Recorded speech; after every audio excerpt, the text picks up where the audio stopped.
सत श्री अकाल जी। निम्मा बुलेट खन्ना। ये वीडियो वो वीर भरावां नाल शेयर करियो ਜਿਹੜੇ ਕਹਿੰਦੇ ਨੇ ਜੀ ਸਾਡਾ मोटरसाइकिल ਤਾਂ ਜੇ 1500 ਚੱਲਿਆ ਪਰ ਸਾਡੇ मोटरसाइकिल 'ਚੋਂ ਆਵਾਜ਼ਾਂ ਆਉਣੋਂ ਨਹੀਂ ਹਟ ਰਹੀਆਂ। मोटरसाइकिल ਸਾਡਾ ਓਰੀਜਨਲ ਆਈ ਹਜੇ ਤੱਕ ਇੰਜਨ ਸੀਲਡ ਆ, ਫਿਰ ਵੀ ਆਵਾਜ਼ਾਂ ਕਿਉਂ ਆਉਣ ਲੱਗ ਗਈਆਂ।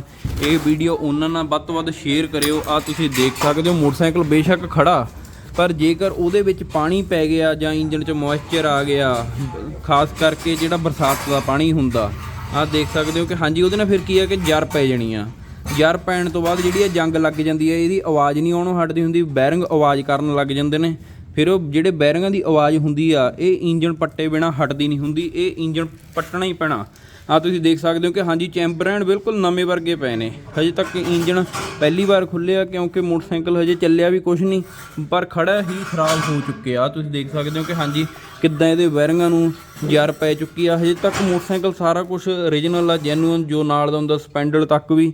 ਤੇ ਕਾਰਨ ਸਿਰਫ ਇਹਨੂੰ ਖੋਲ੍ਹਣ ਦਾ ਇਹੀ ਆ ਕਿ ਹਾਂਜੀ ਜਿਹੜੇ ਇਹਦੇ ਇੰਜਨ ਦੇ ਵਿੱਚੋਂ ਬੈਰਿੰਗਾਂ ਦੀ ਆਵਾਜ਼ ਆ ਰਹੀ ਦੀ, ਇਹਦੇ ਨਾਲ ਚਲਾਈ ਕੋਈ ਮੈਟਰ ਨਹੀਂ ਕਰਦੀ ਕਿ ਹਾਂਜੀ मोटरसाइकिल ਤੁਹਾਡਾ 5 ਚੱਲਿਆ 10 ਚੱਲਿਆ ਜਾਂ ਚੱਲਿਆ ਹੀ ਨਹੀਂ, ਚਾਹੇ ਤੁਸੀਂ ਏਜੰਸੀ 'ਚੋਂ ਕਢਾ ਕੇ ਖੜਾਤਾ।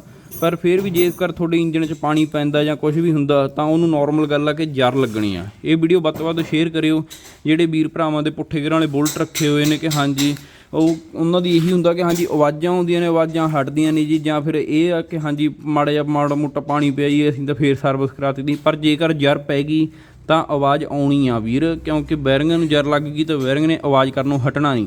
ਉਹਦਾ ਕਾਰਨ ਕੀ ਹੈ, ਕਿਉਂਕਿ ਇਹਦਾ ਆਹ ਚੈਂਬਰ ਇੱਧਰ ਸਿਰਫ ਤੇਲ ਹੁੰਦਾ, ਜਿਹੜਾ ਆਹ ਚੈਂਬਰ ਆ ਸਿਰਫ ਇਹ ਤੇਲ ਦਾ ਭਰਿਆ ਹੁੰਦਾ। ਜਿਹੜੀ ਆਪਣੀ ਐਲ ਗੇਜ ਹੁੰਦੀ ਆ ਉਹ ਵੀ ਤੁਹਾਨੂੰ ਦਿਖਾ ਦਿੰਦੇ ਆ ਕਿ ਹਾਂਜੀ ਐਲ ਗੇਜ ਦੀ ਉਰੇ ਤੱਕ ਆਉਂਦੀ ਹੁੰਦੀ ਹੈ, ਜਿਹੜੀ ਆਪਣੀ ਐਲ ਗੇਜ ਉਰੇ ਕਸੀ ਜਾਂਦੀ ਆ।